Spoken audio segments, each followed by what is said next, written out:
It's come to my attention recently that a lot of people don't know how they should be talking to their exes. But today I'm gonna put together the ultimate video guide on how to do just that.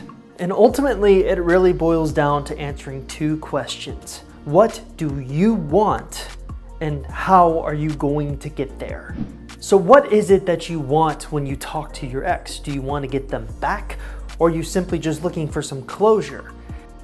Because most people, when they go into a conversation with their ex, don't really have an idea of what they ultimately want. So my recommendation to most people who are in that kind of limbo area is to actually do some soul searching and figure out what they want out of a conversation. Now, if you're new to my channel, then you probably haven't heard me talk about my Ex Recovery Chances quiz. Basically, a few years ago, I put together a special quiz that's simply designed to tell you what kind of chance you have of getting your ex back so that you can answer that first question. Now, if this sounds like a quiz that you're like, yeah, sure, I want to take it right now, it's really easy to do. All you got to do is simply look in the description link below this YouTube video and click on it. It's literally that simple.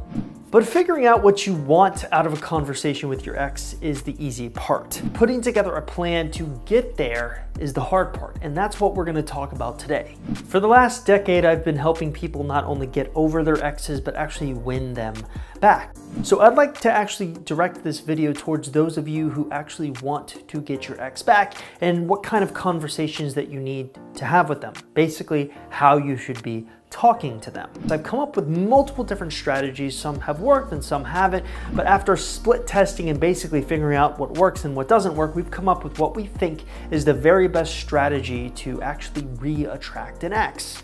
Basically, how to talk to them. So essentially what I'd like to talk about today is not only how to have conversations with your ex, but also what kind of conversations that you should be having. How to have conversations with your ex. Confucius once said, "A man who does not plan long ahead will find trouble at his door." Luckily for you, you have me who has done all of the planning for you. Now, you may have heard some of these terms if you're an avid watcher or even reader of my website. I'm a big proponent of something I like to call the value ladder and the value chain. The best way of looking at these two key terms is basically looking at them as your ultimate blueprint, guide, or even plan towards having a conversation with your ex, or even getting them back if that's what you want to do. The value ladder are essentially the methods of communication you'll be having with your ex. And the value chain are essentially the types of conversations you're going to be having with your ex. Let's start by talking about the value ladder. So essentially, when I first came up with this idea, I told people to look at it like a ladder that they're climbing, where the top of the ladder is essentially where they re-attract their ex and get them back, and the bottom of the ladder is where they are currently. Now, not all types of communication is equal. There's a certain way that we text and a certain way that we have conversations on the phone. There's a certain way that we have video chat and a certain way that we have conversations in person. As you can see, if you could apply a value to each one of these methods of communication, they would not all be created equally. I'll give you an example. Having a conversation with your ex in person tends to be more powerful if done correctly than having a conversation with them over text message. Now, the key word to keep in mind there is if done correctly. Most people, the biggest mistake they make when they use a strategy like the no contact rule is jumping immediately into an in-person interaction with their ex after they've not done anything to build up their value. So essentially, when I say, hey, look at the value ladder as a literal ladder that you're climbing. Each rung of the ladder is meant to not only enhance your value, but also up the value of the method of communication that you're having. Here's what it'll look like. Step one of the ladder is essentially where you're texting. So you text your ex and build up as much value in that phase as possible. Next, you'll climb up to rung of the ladder number 2. That's where you have phone calls or Skype or FaceTime, where you essentially do the same thing. You build up your value. Phase 3 is actually where you meet up with your ex. This is a small, tiny little meetup that's not romantic in any way. Think of it like going for a cup of coffee and building a slight amount of value there. Phase 4 is where you go on dates. This is where you start to get a little bit more romantic, but ultimately you don't go for the kill and ask them back out. Phase 5 is where you go on the most romantic date you can possibly think of, and either they ask you back out or you ask them back out. So essentially, you're climbing the ladder towards your goal. Now, the mistake most people make is they climb the ladder too fast without building enough value on each rung of this ladder. But how do you build value? Well, that's where the value chain comes into play. You cannot build any type of rapport with your ex or any type of attraction with them without having a conversation of some sort. But how do we have a conversation? Well, believe it or not, there are 5 types of conversations that you should be having with your ex. These conversations work in much the same way that the value ladder did. Conversation number 1 is small talk, the types of conversations that you can have with almost anyone and you're not really getting too personal. Conversation number 2 is starting to tell stories. These are the kind of conversations you have with friends or coworkers, people that you are vaguely familiar with, but you wouldn't just run up to a random stranger on a train and tell a random story. Conversation number 3 is where you share your opinions. These type of conversations are only usually happening between you and people that you trust. Conversation number 4 is virgin ground. This is where you're having a conversation over something that you've never told anyone before, and your ex is reciprocating in much the same way. And conversation number 5 is sharing your feelings. I don't really need to tell you what that is. So like I said, the value chain works in much the same way that the value ladder does. You're essentially starting at the bottom with small talk and trying to work your way up to sharing your feelings. But how do you know that it's okay to move up to the next rung? Well, oftentimes you'll find that your ex will reciprocate the type of conversations or even up the value themselves. But there's still one small fly in the ointment here. What happens if, despite all of the planning, all of the game planning, things just don't work? Things don't go according to plan. Winston Churchill once said, "Plans are of little importance, but planning is essential." Here's what he means. Basically, sometimes no matter how hard you plan, no matter how hard you scope out an exact type of conversation that you're gonna have with your ex, things just won't shake that way. They won't work. So what are you supposed to do then? Well, it's important to keep in mind the value of what you're trying to do, the overall game plan, not specifics, because ultimately what we have found works best is just simply having an organic conversation with your ex.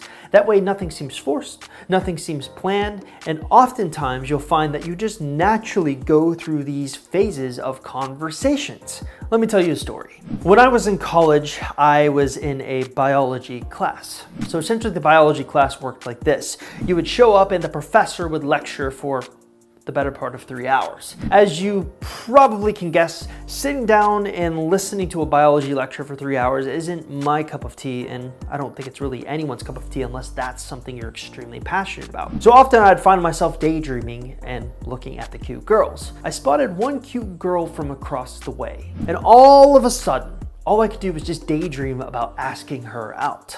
There was just one problem.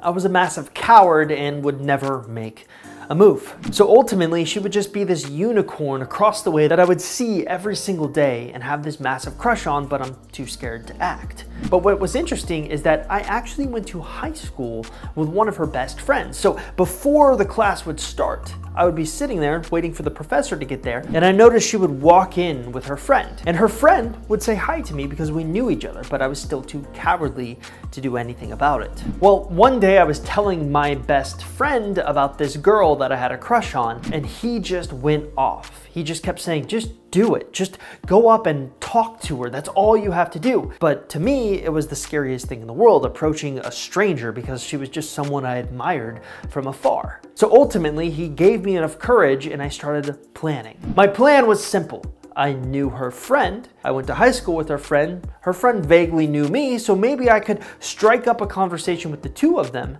and, I don't know, see what happens. So I was due to see this girl in this biology class in about a week, and I spent that entire week planning. I went online to literally find types of conversations you would have if you want to strike up a conversation with the girl. And I came up with this ridiculous conversation where I was gonna ask the two of them a question together and kind of get both of them involved in the conversation. And as I practiced it, and the more I practiced it, I gained more confidence, and I was ready.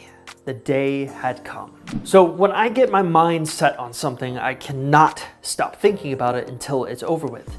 So I showed up to this biology class early. I waited outside the door before anyone was there and just simply waited. My classmates started to stroll in, they took their seats, but I wanted to actually strike up a conversation before my crush and her friend entered into the class. I figured it's probably super creepy to just go sit next to them after you haven't sat next to them throughout the entire semester. Well, what was interesting, as the time got closer for the class to begin, neither of them had shown up. And so then I started thinking, well, what do I do? I mean, I can't like have a 10-minute conversation with them. The class starts in 5 minutes. Next thing I know, there she was, the unbelievable unicorn I had this massive crush on, but there was just one problem. Her friend wasn't there. She was alone. And I froze up and let her walk right by me. Now, to say I was disappointed was an understatement. I had basically had no way of communicating with her. But my friend's words were ringing in my own ears. I knew he would just ask me how it went, and I would have nothing to report back to other than, yeah, I just let her walk right by, and he'd call me a coward. So I gathered my courage up and did probably the most embarrassing thing of my life. I went into the classroom, but instead of sitting in my seat, I did the creepiest thing. I walked right over to the girl that I had a crush on and say, "Hey, is this seat taken?" She looked at me with horror and said, "No."